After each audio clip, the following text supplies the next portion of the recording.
kita akan membahasnya juga lebih mendalam dari sisi komunikasi. Bagaimana saya sudah tersambung bersama dengan pakar komunikasi Universitas Budi Luhur, Rocky Prasetyo Jati. Wawancara Pro 3. Pak Rocky, selamat malam. Halo, selamat malam. Ya, Pak Rocky, sudah kita ketahui ya bagaimana fenomena timpa teks ini kan sudah masif gitu ya. Kalau dilihat dari ilmu komunikasi ini, melihat fenomena timpa teks, apakah ia lebih tepat dipahami sebagai bentuk kreativitas komunikasi, budaya satir digital, atau sebagai bentuk manipulasi pesan? Kalau saya akan mulai dari ini. Timpa teks ini kan sebuah budaya baru ya akibat perkembangan teknologi, kemudian bagaimana kreativitas kita nggak melihat generasi ya, karena seseorang yang membuat timpa teks ini kan lintas generasi kan. Iya. Kalau ngelihat karena gampang ya, siapapun bisa, siapapun bisa membuat asalkan dia punya bahan dari berita, media online, kemudian dengan menggunakan perangkat yang mereka punya gitu ya. Nah, tapi itu adalah budaya baru. Nah, mungkin yang saya lihat adalah budaya baru ini tidak diimbangi dengan tingkat literasi digital kita semua, ya. Ya, kalau mungkin di luar sana, kalau saya ini kan lagi rame ya, artinya dari mulai meme, kemudian berkembang dengan ada rekan kita yang sedang berjuang kaitannya dengan timpa teks ini yang kemudian mendapatkan pasal berlapis ya. Nah, ini kan menjadi sebuah keresahan, menjadi warning sebenarnya ya, menjadi warning untuk kita semua. Tapi kalau saya lihat ya, kalau misalnya kreativitas ini didukung dengan kekuatan literasi digital kita, kekuatan literasi kita dalam mengolah sebuah bahan teks, bagaimana memahami bahwa ini sebagai alat perang untuk kritik kan gitu ya. Tetapi ya kita mesti dikuatkan dengan literasi sampai di mana kan gitu ya. Artinya jangan sampai kemudian kreativitas ini kemudian menimbulkan sebuah hoax, karena begini, yang melihat hasil karya kita ini kan lintas generasi juga. Iya. Kemudian yang proses penyebarkannya pun juga bisa lintas platform juga. Nah, ini yang menjadi masalah. Ketika timpa teks itu kemudian dikirimkan kepada sebuah pesan WhatsApp group kan gitu ya, di mana tingkat literasi orang bisa beda-beda. Nah, itu dia. Jadi kalau tadi kembali ke pertanyaan, ini sebuah kreativitas yang memang muncul karena perkembangan teknologi, perkembangan digitalisasi, dan banyak alat yang kemudian memudahkan itu kan gitu. Apalagi ini didukung lagi kalau ini kan baru timpa teks ya. Iya. Kalau timpa teks ini pun sebenarnya punya ciri khas ketika maksain misalnya gitu. Artinya memaksakan dari dalam bentuk font yang berbeda, kemudian ditimpa dalam bentuk background yang highlight yang berbeda gitu. Tapi kalau kemudian timpa teks ini kemudian sudah berkembang canggih dengan penggunaan artificial intelligence yang fontnya bisa jadi sama kan gitu. Ini kan juga mesti malah justru akan mengarah ke hal yang lain. Begitu sih kalau saya melihat pandangan dari kreativitas ya. Iya, kita undang pendengar boleh ya, Pak Rocky. Boleh, silakan. Ya, pendengar untuk Anda yang bergabung silakan kami buka di 021-352-3172, 021-384-4545, 021-386-6712, atau juga bisa melalui pesan WhatsApp kami di 081-399-399-888. Tapi kalau kita lihat yang beredar di media sosial gitu ya, kan sebenarnya banyak juga yang lucu-lucuan gitu maksudnya gitu ya. Maksudnya lucu-lucuan namun juga mungkin bisa disalahartikan. Tapi kalau dari teori komunikasi, ini bagaimana menjelaskan proses ketika audiens gagal membedakan antara konteks parodi, kritik sosial, dan informasi faktual? Karena kan kadang suka ada satir-satir gitu ya, Pak Rocky ya? Iya. Oke. Kalau ini dia, ini kan saat ini menjadi viral karena kaitannya dengan tadi ya, pemanfaatan teknologi, pemanfaatan budaya ini yang kemudian saya nggak sebut menjadi salah artikan ya, tapi bisa jadi mungkin kreator dari pesan itu sebenarnya kan dia ingin membungkus itu untuk menyampaikan itu kepada kalau kita berbicara pakai teori komunikasi kan komunikator dan komunikan. Sebenarnya pesan ini hanya disampaikan kepada beberapa pihak saja. Tetapi kalau ngelihat case yang terakhir kemarin kan gitu, itu kan karena si komunikan ini merasa sebenarnya tidak ada masalah dengan beredarnya gambar itu, tapi kemudian pasal itu bergerak karena ada yang merasa bahwa itu tidak nyaman gitu ya. Artinya ketika saya bikin meme tentang RRI aja misalnya gitu ya, saya saya lucu-lucuan nih kan, saya bikin meme, saya kemudian masukin ke media sosial. RRI gak ada masalah dengan meme yang saya buat kan gitu ya. Tetapi bisa jadi mungkin ada banyak pendengar RRI yang merasa tidak nyaman. Nah ini bisa diangkat menjadi sebuah pasal. Nah kalau ngelihat dari sebenarnya dari teori komunikasi sendiri sebenarnya cukup banyak yang bisa kita olah kan gitu. Tetapi kalau kemudian lucu-lucuan ini sebenarnya kan tadi ya, kalau saya tarik lagi dari awal bahwa ini sebenarnya budaya yang berkembang, budaya baru yang sebenarnya hanya beralih platform saja, karena sekarang orang sudah mulai menggunakan ibaratnya media online atau media baca yang kemudian di screenshot kemudian ditimpa. Ini kalau kita flashback dulu kan bisa jadi mungkin cukup selesai dengan orang gambar karikatur kan gitu ya, kemudian diposting di media independen kan gitu ya. Kalau media-media mainstream sudah, atau media-media cetak yang mainstream sudah punya kolom tersendiri untuk kartun ya, karikatur yang mengkritisi misalkan gitu ya, itu sudah tempatnya. Tapi kan bisa jadi mungkin banyak ilustrator, banyak kreator kartun yang ingin bergerak juga bersuara tapi menggunakan cara yang lain. Kalau saya sih melihatnya begitu, jadi ada perkembangan gitu, ada pola yang berkembang, dan sekarang ya semakin kalau kreatif ya. Nah ini kalau kita bicara kreatif ya, sebenarnya budaya timpa teks ini sebenarnya bukan apa ya. Mungkin banyak yang orang yang kurang nyaman adalah teman-teman yang dari desain sebenarnya. Kan risih ya. Timpa teks ini kan budaya maksain kan gitu. Tapi ya kalau menjadi seorang yang aktivis, orang yang menyampaikan pesan, sudah nomor 2, nomor 3 begitu. Baik. Saya lebih Kita ke WhatsApp yang sudah masuk ke ruang redaksi, Pak Rocky. Ada rekan saya Zidan yang akan menyampaikannya. Zidan, silakan. Ya baik Lukman dan juga pendengar, ini sudah ada pesan yang masuk ke ruang WhatsApp kami.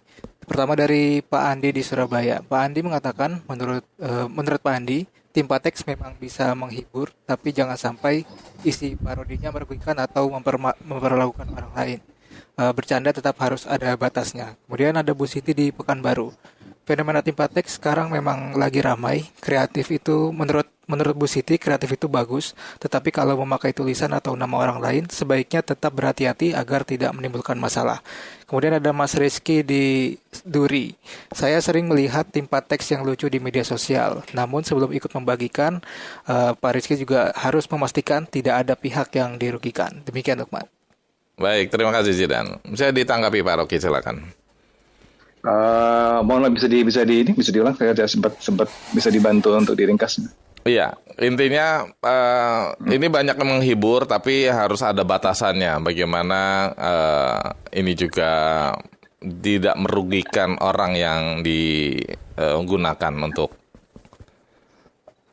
foto ininya. Iya benar-benar. Ini tadi budaya meme ini kan budaya yang sudah lama sebenarnya, dan itu kan kalau ngelihat sejarahnya memang ada bentuk-bentuk teori yang diangkat. Itu meme itu sudah istilah lama, sudah frasa lama dari Richard Dawkins itu dalam sebuah bukunya. Richard Dawkins itu. Meme itu sebenarnya fungsinya tadi kayak seperti apa ya, memproduksi ulang konten, dan itu menjadi sebuah budaya yang dari culture yang wajar kan gitu ya. Tapi kemudian ya tadi semacam kita melihat karikatur lah. Kalau zaman dulu mungkin bentuk meme itu macam-macam, tidak dalam bentuk gambar gitu ya. Artinya bisa tidak dalam bentuk foto. Kalau sekarang foto yang kemudian di-recreate ulang, dulu bisa dalam bentuk narasi yang kemudian disampaikan kepada orang. Nah, saya kemudian kembali lagi mengkritisi tentang budaya yang memang belum selesai di kita kan gitu ya. Saya selalu berulang kali kalau kita bicara gencar terkait dengan literasi digital, literasi. Bahkan sekarang kalau saya lihat sekarang bukan lagi masa era digital. Sekarang sudah bergerak menjadi masa era AI, masa kecerdasan buatan. Nah, itu di Indonesia sendiri, kalau saya juga mengevaluasi saya sendiri kan gitu ya, dan juga mengevaluasi mungkin akademisi itu, ada yang belum tuntas sebenarnya di Indonesia. Misalnya budaya kita yang mungkin masih lemah budaya bacanya. Literasi bacanya ini masih lemah kan gitu. Kalau misalnya saya nggak bisa membandingkan dengan negara lain kan gitu yang memang budaya bacanya tinggi kan gitu. Nah ini kita belum tuntas untuk masalah itu. Kalau misalnya knowledge kita, pengetahuan kita, level baca kita, level kesabaran kita dalam membaca, kemudian wawasan kita luas, saya pikir apapun terpaan di sana kan gitu. Misalnya terpaan dari teknologi, kemudian meme itu bisa, saya pikir bisa disikapi lebih dewasa. Artinya itu. Jadi kalau sekarang kembali lagi tadi case yang lagi viral sekarang lebih kepada nggak ada masalah sebenarnya si kreator ini kan gitu. Beberapa ada juga kan ceritanya kan bahwa sempat juga dibebaskan kan gitu, kemudian dipanggil lagi, dikembalikan lagi kan gitu ya. Kalau dilihat itu, kalau saya kita bisa kita lihat itu case-nya adalah ada pihak yang tidak nyaman, sementara pihak itu adalah bukan penerima pesan kan gitu. Iya. Jadi ada cerita lain kan gitu. Jadi kalau kemudian kalau tadi misalnya dilihat dari komentar tadi, saya pikir kita tuntaskan dulu pemahaman kita. Ini ada sebuah PR kalau saya ada di bidang, kalau saya di skop saya di pendidikan ya.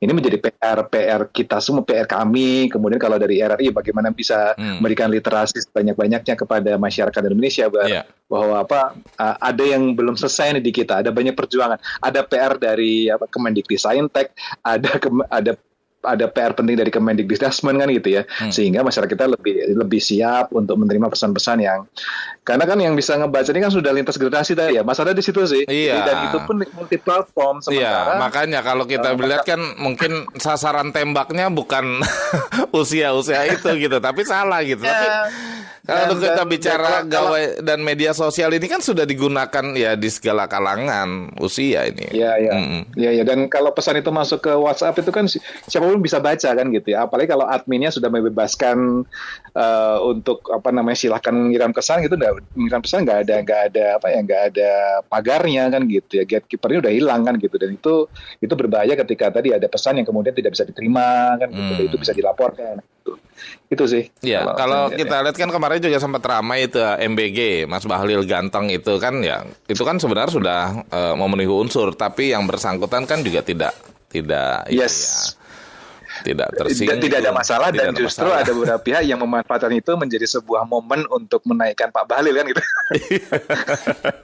Itu kan serunya di situ kan gitu ya. Sebenarnya kalau dilihat kan ketika Pak Bahlil itu nggak ada masalah, itu berarti selesai masalah kan gitu ya. Tapi justru kemudian ada pihak yang ini ya artinya pihak yang ada di pihak Pak Bahlil tentu saja kan justru malah menjadi sebuah momen untuk membuat citra Pak Bahlil cakep kan, itu mantap lagi kan gitu. Itu kan salah satu. Jadi yang tadinya ingin mencoba untuk memberikan kritik yang tajam pada Pak Bahlil itu jadi gagal kan gitu. Karena nyaman buat Pak Bahlil gitu.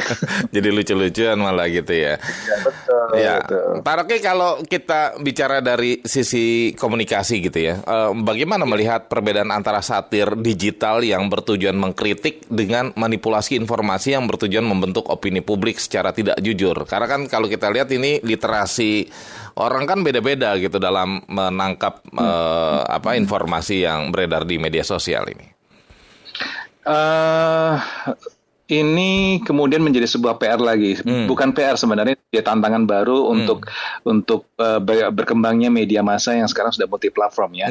Ada banyak yang kalau misalnya kita coba melihat sejarah dulu bagaimana perkembangan media di Indonesia kan, ya kita paham radio ya jatahnya RRI kan gitu, dan juga platform-platform khusus kan gitu. Nah sementara media online ini berkembang, orang yang bisa bentuk framing kalau dulu gampang nih kan gitu, framingnya media ini arahnya ke sini kan gitu ya.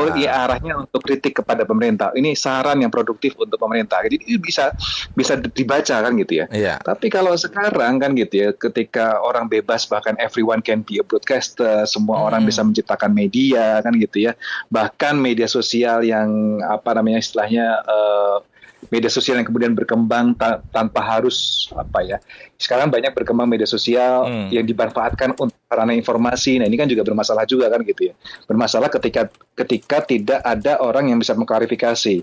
Banyak kan misalnya media-media hiperlokal yang sifatnya mungkin info di daerah tertentu, kabar di daerah tertentu kan banyak tuh ya. Nah itu kan salah satu kan nggak ada, bisa jadi adminnya adalah redakturnya kan gitu. Tetapi bisa jadi redakturnya ini kan mungkin belum ada pengetahuan terkait dengan jurnalistik misalnya.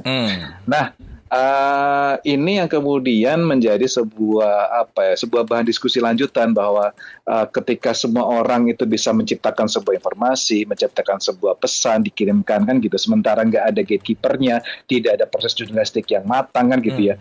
Jadi kalau mau dipisahkan mana yang satir, mana yang itu sudah beda tipis sekali kan gitu. Nah, ini terjadi. Kalau kita membaca misalnya ya tadi saya sebut tadi ada info daerah mana kan kita gitu kan kalau di media sosial kan gitu ya, yang lebih cepat menyampaikan mungkin kabar tentang misalnya accident, tentang banjir segala macam itu lebih cepat. Tapi terkadang ada juga berita-berita yang mungkin tidak perlu dikonsumsi banyak orang kan gitu, dan itu tanpa blur misalnya, tanpa ada sensor segala macam. Nah ini kan juga kemudian beda tipis nih dengan ini informasi, ini berita atau apa. Nah, ini kalau kita balikkan tadi, misalnya kita analogikan dengan tadi ya misalnya meme, apakah ini satir digital kan gitu ya.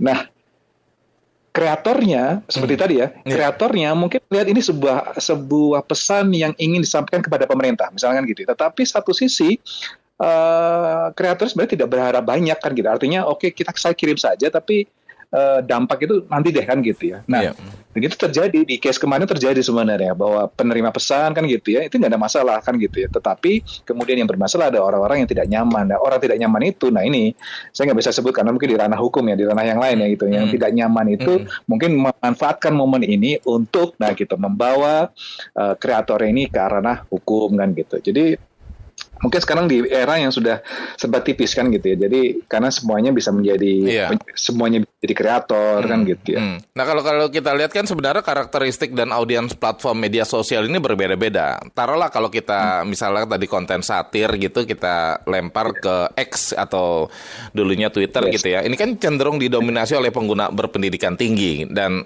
ya memahami kalau itu konteksnya satir. Bagaimana dengan kalau itu dilempar ke Facebook gitu yang mungkin saja bisa ditelan mentah-mentah ini. Tapi kalau di Indonesia ini menariknya begitu.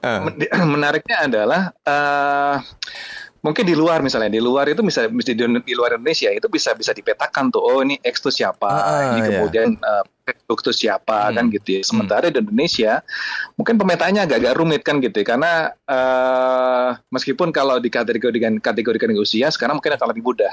Kalau dulu misalnya kita lihatlah pemenangan pemerintah yang sekarang mungkin karena TikTok misalkan gitu ya, orang yang main Facebook, main X udah ada itu udah bukan waktunya lagi kan gitu. Itu terlihat dari proses politik yang terjadi di tempat kita kan gitu ya. Tapi kemudian sekarang yang main TikTok ternyata nggak cuma Gen X, Gen Z, Gen Alpha. Boomer juga ke situ ya. Boomer juga pakai TikTok masalahnya gitu. Jadi pemetanya susah kalau kita kemudian membungkus sebuah informasi, kita mau posting sesuatu kan gitu ya. Kita mau taruh di TikTok tapi ternyata juga lintas generasi juga yang nonton. Ini ya akhirnya siapapun bisa menikmati begitu. Baik. Pak Rocky, terima kasih atas waktunya untuk RRI Pro 3 malam hari ini. Sehat dan sukses selalu, Pak. Selamat malam. Terima kasih banyak. Selamat malam. Pendengar pakar komunikasi Universitas Budi Luhur, Rocky Prasetyo Jati. Kami berbincang bagaimana fenomena timpa teks rawan terjerat hukum.